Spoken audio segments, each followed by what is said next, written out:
Hey there, welcome to this episode of Author Success Show. The special guest we have today is William W.J. Rogers. W.J. graduated from Hampton High School, Hampton, Virginia, and later earned a professional technical undergraduate degree from East Carolina University and a psychology graduate degree from Capella University. His professional career consists of manufacturing and quality engineering, academia instructor, and organizational and developmental consulting.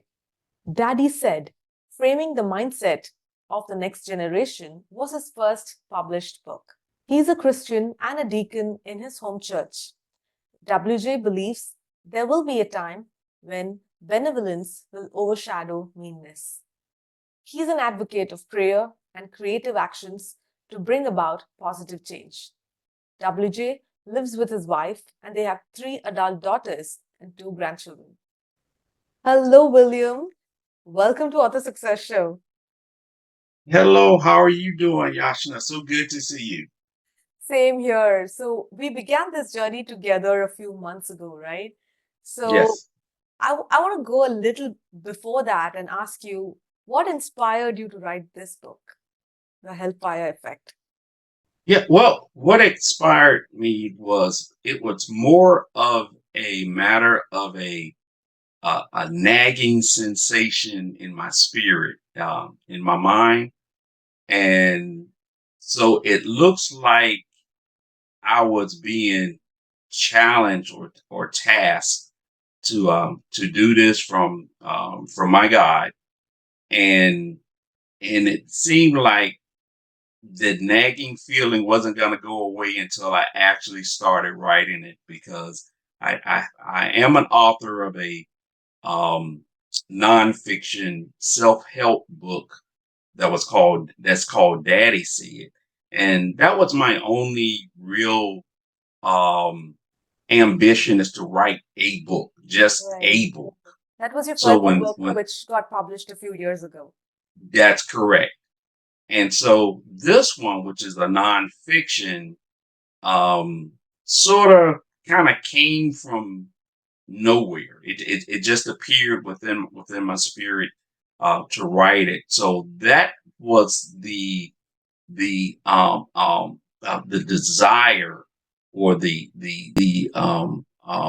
feeling to go ahead and pursue and get this book out because at one time I just wanted to kind of share the concept with maybe a script writer or someone, and it's like that just didn't seem to sit well with me, and I just kept having the feeling, no, write the book, get the manuscript, commit yourself to writing it, and don't stop until you complete it. So that's where it came from, and that was a few years ago. Sure. So your first book, Daddy Said, was a nonfiction book, Yeah. whereas this one, Hellfire Effect, is fictional, right? So Yes. what was the difference in terms of the writing for you personally as an author? Well, the difference um, actually involved more so the creativity Hmm. that I was able to tap into. I have more freedom of creativity with fiction. With the Mm-hmm. nonfiction one, um, information had to be cited. It had to be accurate, and I had to make sure that where there were opportunities where I was providing context that was from my point of view and my experiences um, were not a real huge challenge, but anytime that I reference anyone else comments or positions or anything that I had gathered from another source, I had to make sure that it was properly Yeah. um, indicated and referenced in the book. So that made a challenge. That was kind of challenging Yeah. to make sure that I adhere to those requirements. But doing Hellfire Effect, I just had the creativity of whatever came to mind to just put it in there. If I wanted to change something, I could change it, but I just did not have to have that citing requirement um, Sure. above me or over top of me. Absolutely. I think that's one major difference between writing fiction and nonfiction. In fiction, you have this freedom to just go with the flow and write what you Yes, want. But I also absolutely. noticed that you have done your bit of research when it comes to the scientifics and the religious aspects in Hellfire Effect, right? So, Yes. what level of research you had to do for this fiction book? Well, in it, and that it's um, clearly it had some science in it, science references, Hmm. and my background with working with NASA Hmm. allowed me to be able to recall and reflect on some of the experiences that I had been exposed to for the 10 years that I worked at NASA here in Hampton, Virginia, at NASA Langley Research Center. Hmm. And so I was able to utilize those experiences and kind of add some creative liberties with it, particularly when it came to identifying my, uh, those who were characters within the book were kind of based off of people I had some exposure to. Right. And just to kind of protect them, I kind of changed the names around a little bit. Sure. Sure. And if they read it, they probably would know, hey, that's me. But no one else really would probably not have an idea who it was referred to, unless there were individuals who was closely affiliated with me, Right. and they know who my circle of contacts were. They probably would know. Yeah. Actually, I was going to ask that, you have very unique and complex characters like a forensic scientist, the investigative reporter, the atmospheric scientist. So these are Yes. not regular people you meet, but since you have worked with people in these professions, it kind of made it interesting for you to pick those characters for the book, right? Yes, yeah, absolutely. Because I've been blessed to have the opportunity to meet so many different peoples throughout my career, Hmm. which is engineering, academia, I could say with the aerospace, and just to be able to reflect and to recall some of their capabilities and wisdom kind of helped me with this because there were times when I had to pause in writing the book or the chapter. I would stop and think, then, who would be good for this? Who could I use? Yeah, I could use so and so. And then it would flow. The story would start to flow. Yeah, this is such an interesting tip because a lot of authors think that, oh, now that I've started writing the book, I must start going out and finding these characters, or, from thin air. Hmm. But instead, we can go back and see what kind of people we've actually met in the past and use Yes. that as inspiration to create characters. Yeah, absolutely. And it's just a matter of an author, and from my point of view, is to just sit and reflect and just let it come to you. Just because one of the things that were services that I provided when I was with NASA is I was a creativity instructor. I was a team, part of a team, and we developed this creativity program that we taught NASA scientists, technical people, administrative people, no matter what classification that they were working.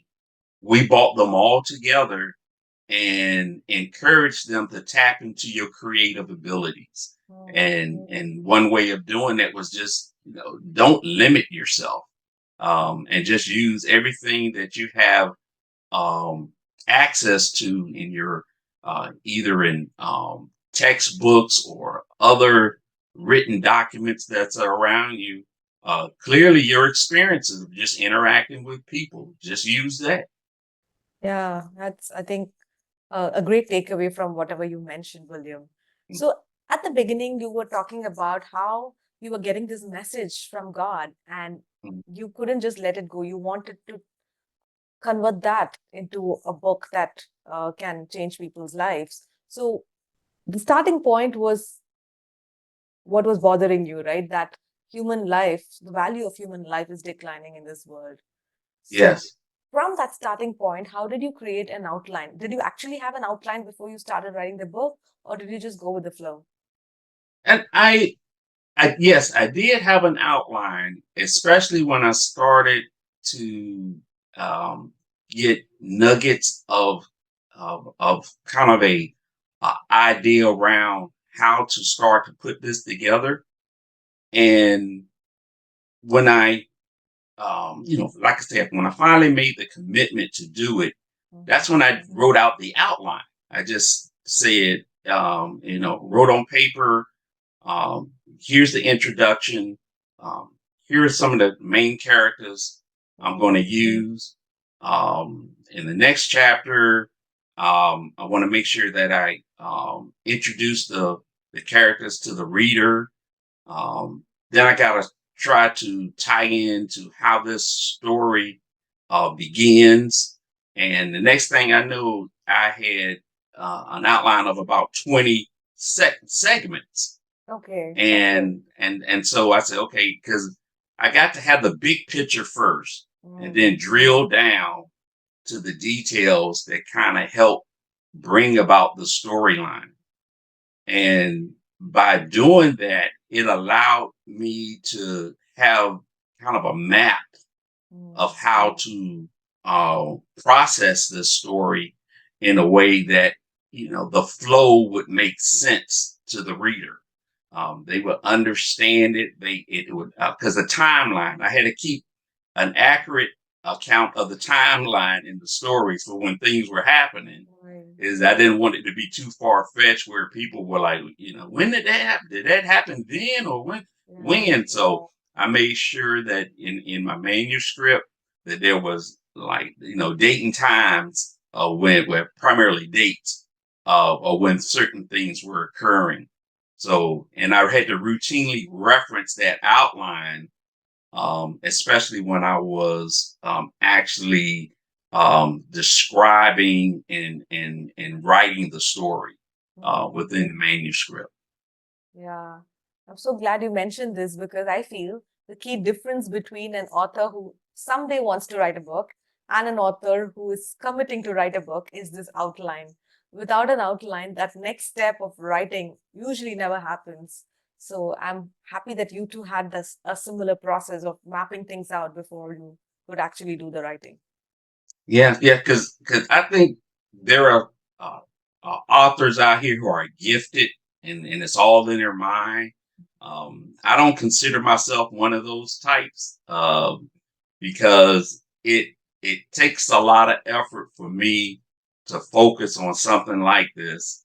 But I have to have some type of inspiration and vision and seeing where I'm going. Because I'm always telling people you got to have a plan. You got to, if you're going to do something, you got to have a plan. And part of me having that plan and writing this novel was to be able to logically have some type of illustration or guide of where it was going and what I wanted to accomplish at each phase of the story. And I can say that from people who have purchased my book here where I live, they have told me that when they started reading it, they did not stop reading it until they finished it. Awesome. And for me to hear their accounts and to share with me the things that they picked up on, it proved that me using that outline worked. So I was like, I was kind of patting myself on the back. Yeah, good job. I did a good job there. That's so nice to hear such reviews from your readers once your book is out there, right? But once you Yes. created that outline, how was your actual writing process? Would you write every single day or what worked for you? Well, it what worked for me, and it was it was kind of on, and I'm a spiritual person, and then I, give all of my blessings, to my God. Is I started doing this while I was working full time.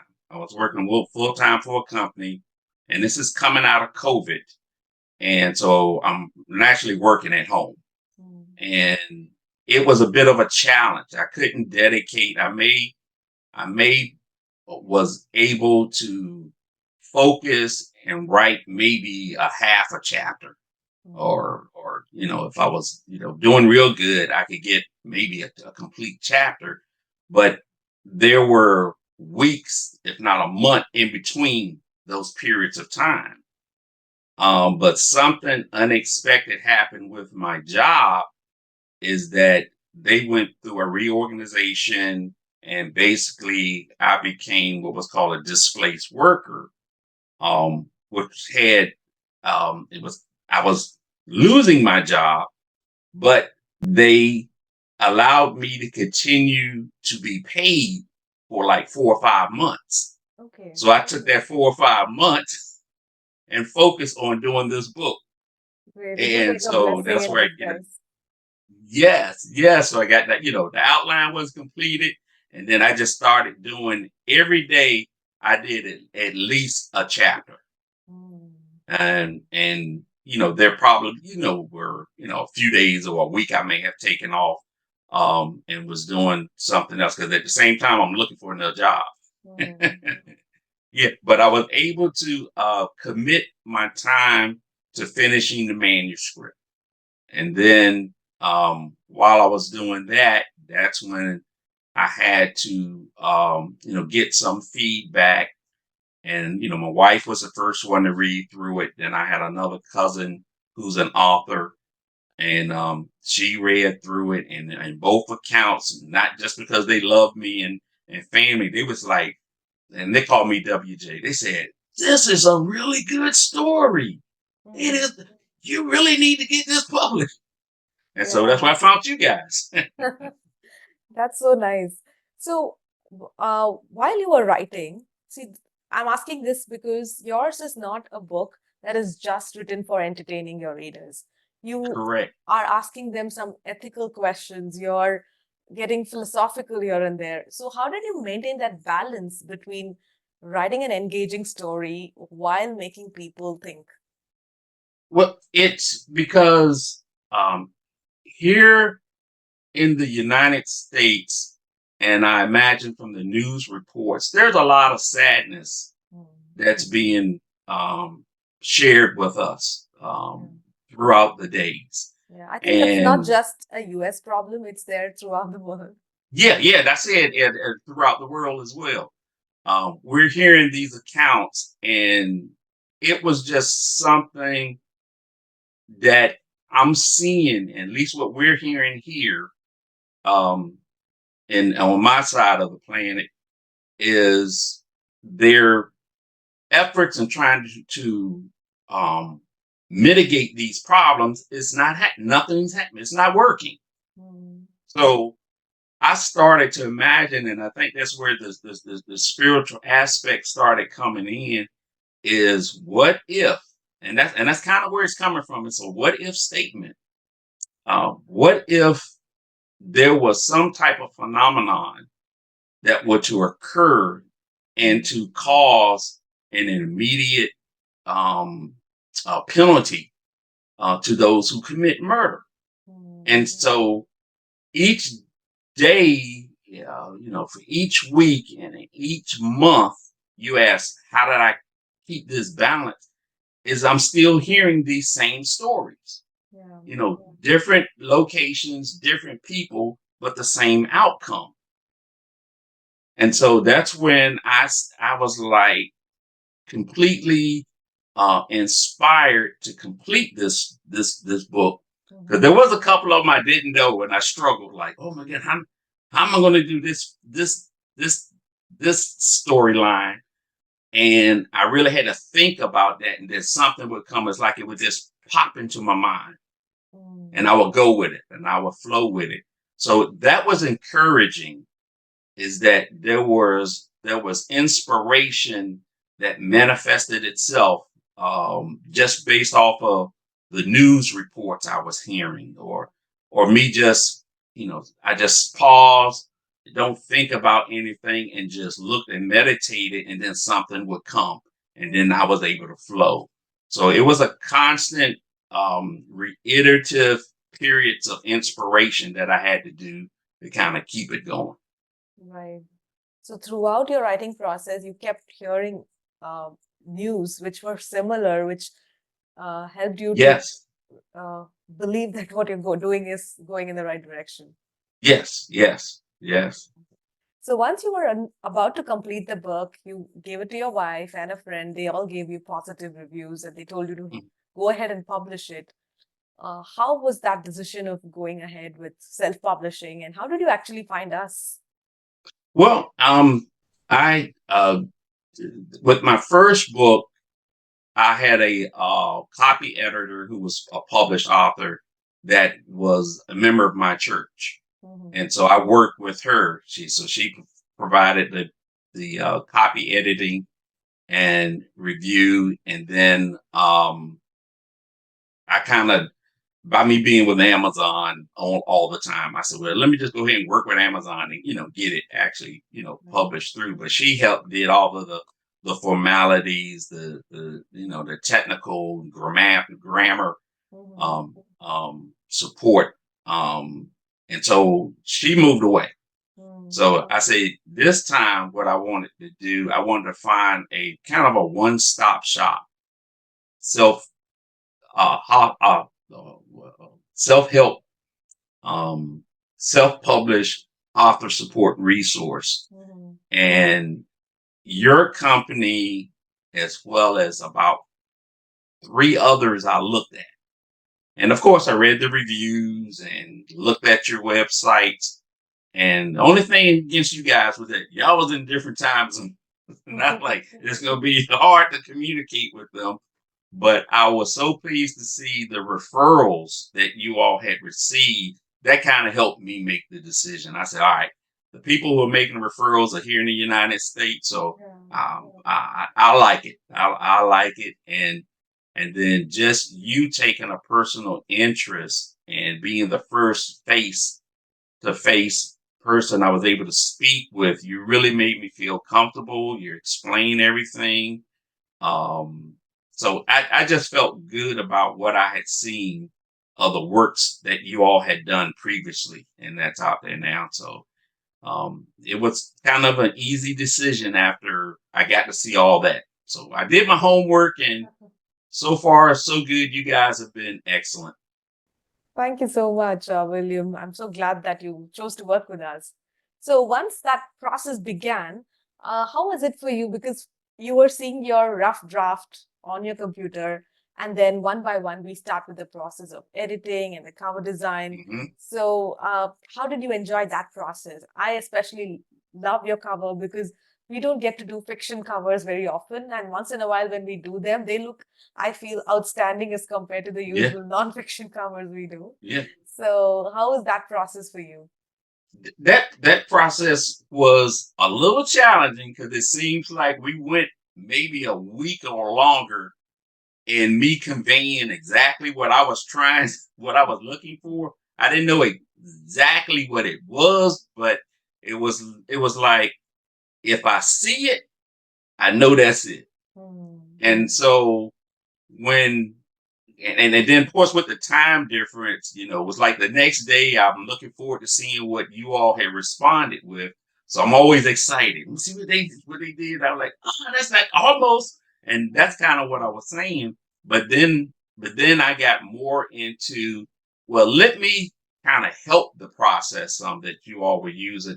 Let me see if I can find an example Hmm. of what it is that I wanted. And with the access and availability of Google and being able to do those types of searches, that one major um, depiction of the hellfire was referencing that one clip art that I found, that I shared and sent with you all. And you all did what needed to be done to make it legal and Yeah. purchase. And so I was like, that's it. that is it. And the way you all just your graphical person put it all together, it's awesome. It was outstanding, and I kind of got like little shivers and goosebumps when I saw it. I was like, I don't believe this is gonna be mine. Right. I think that's a Yeah. great suggestion that you shared, William, because a lot of times authors have something in mind while they're writing the book for the cover. Sometimes whatever they have explained in words get translated into a book cover immediately, Yeah. but sometimes the better way would be to actually share an image because an image is much Yes. more clearer than a paragraph that a person writes. So I'm glad that you took that Yes. extra step to explain and convey what you had in mind. Yes. Yes. And Yeah, and it worked out great.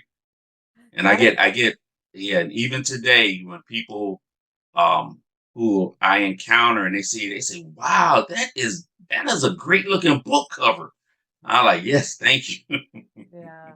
Our goal is to just make sure that the covers don't look self-published because a lot Yes. of authors make that mistake of trying on their own using Canva and things like that.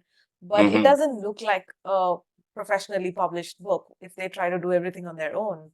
So that's That's why right. sometimes, we need these professionals to support us. Yeah, absolutely. Like I said, you guys had every little resource that I needed. Why they had to go from different um, support services. That just made this whole effort a lot more cleaner and a lot more efficient.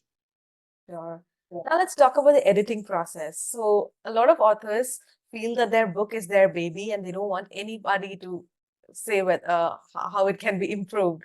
So when you got the initial comments and stuff from the editor, how did that feel for you? That felt because I'm always a little intimidated. Because like I said, that's not my strength. And so when I had written things and submitted it, I was always expecting the feedback to be all right. Well, I understand what you did, and I think this will go a little better if you say it this way, if you make this edit. And that's kind of what you all provided.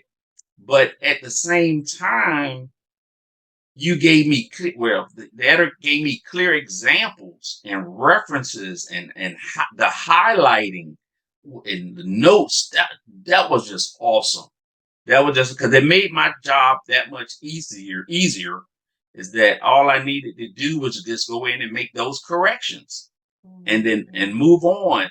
And and and it was also a happy feeling for me where I think there was like a couple of chapters where there was really what I had provided was good, Yeah. and so there was no real edits needed. That helped me move me right along faster. But then I encountered some chapters where there was some. I think she took out almost a whole page, and it's like we got to rewrite this. And but that was helpful. That's what I needed. That's what I say. That's what I was paying you guys for. To help me look like it. I took the necessary um, time and effort and had the professional input to make this a good read. Yeah, I'm so glad that you remain positive throughout the process and you were open to feedback. I think that's Yeah, a very important quality that an author must have to elevate the quality of their book. yeah, yeah. Because if I think you kind of going against the grain if you are working with a service, such as this, but you feel like everything that you do is correct. And if you feel that you're correct, then, you know, go your way, do it your way. Yeah, sure. So once the book got published on Amazon and you received the first copy of the book, how did that feel? Oh, wow. That was just like the best feeling to finally see that all of the time and effort and being patient and weights had finally come to fruition. And to be able to I got it right here, just to be able to hold it in my hand and I mean, and to smell it. I was like, Yeah. man, it works. Just to have the ability to recognize how a fault that materialized or came to be a year or two ago is now here's finally it's tangible and Right. and and it's and what I desire to do is to try to get this story into as many people's hands as possible, Mm. and just to have it present was just a wonderful feeling. It was just an awesome feeling. Yeah, I think that feeling makes everything worth it. The Yes, time it and the does. effort that you put in. Yeah, Yes. right. So after reading your book, I know even before the book got published, some of your close friends would have read it. But did you get any other feedback from people who probably are not known to you, but they've written some reviews or messaged you? What kind of feedback did you get from them? I'm still looking for those. I have not received those yet. It's here lately. It's been people who I have interaction with here Mm-hmm. locally.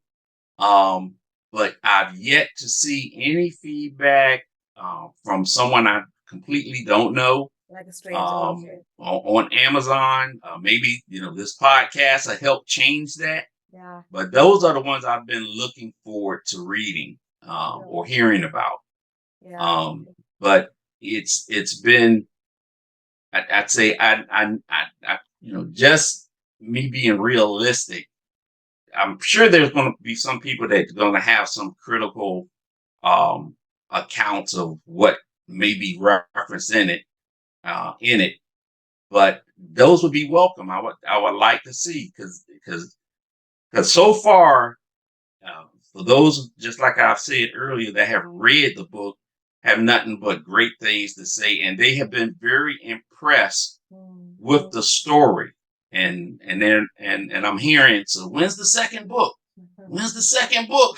I'm like, Right. well, that's kind of in the future. We'll see.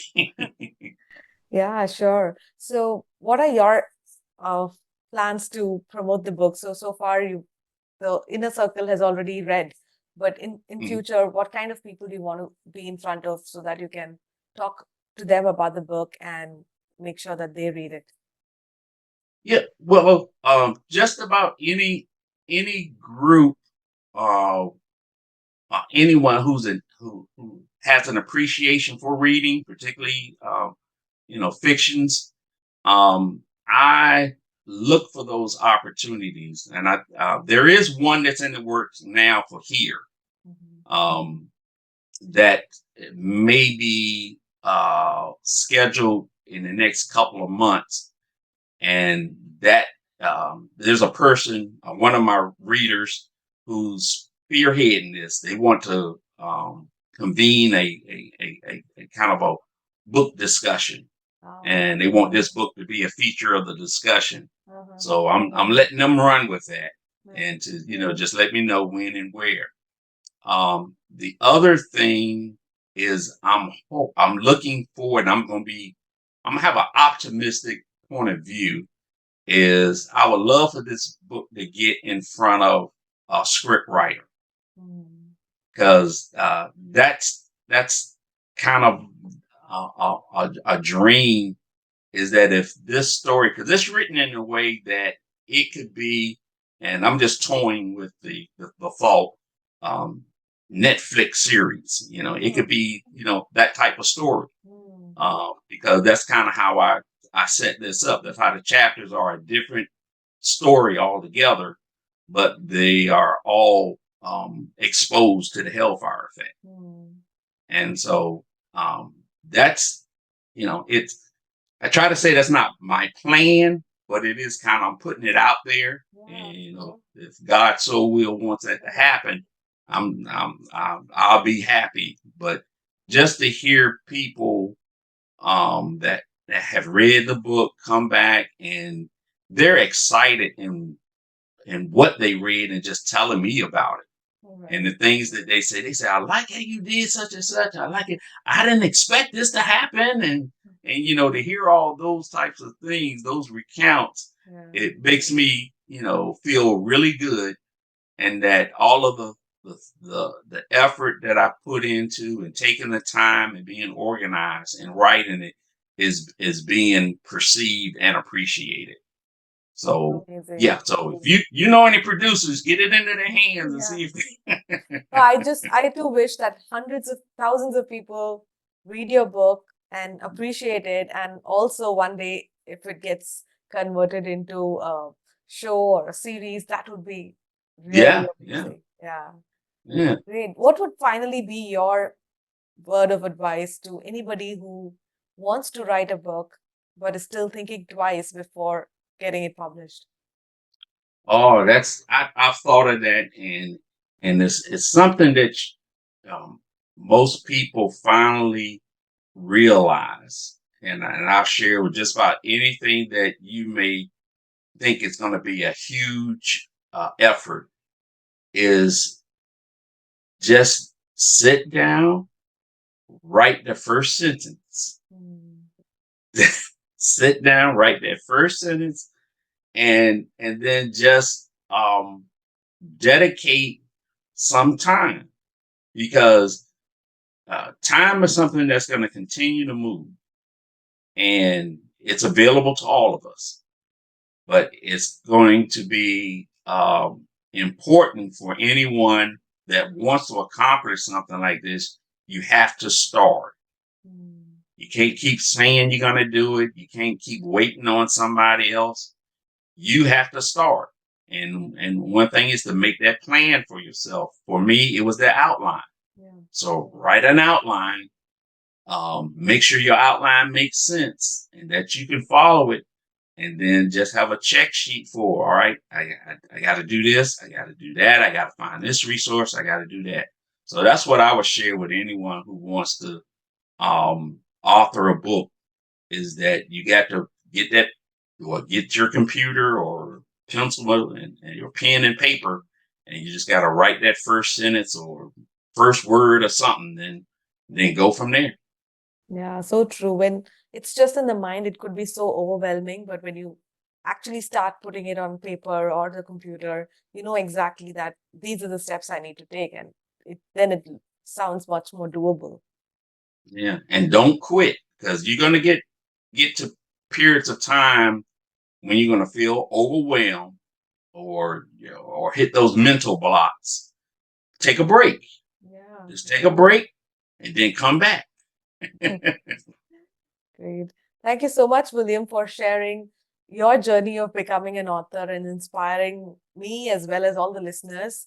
So those of you watching or hearing us right now, make sure you go to Amazon and buy Hellfire Effect. It's an amazing book. And thank you so much once again, William, for being on Author Success Show. Yes, indeed, indeed. Thank you, Yashna. Really continue to do what you do, and I'm sure you're going to be such a success in your own right. So thank you so much. Thank you.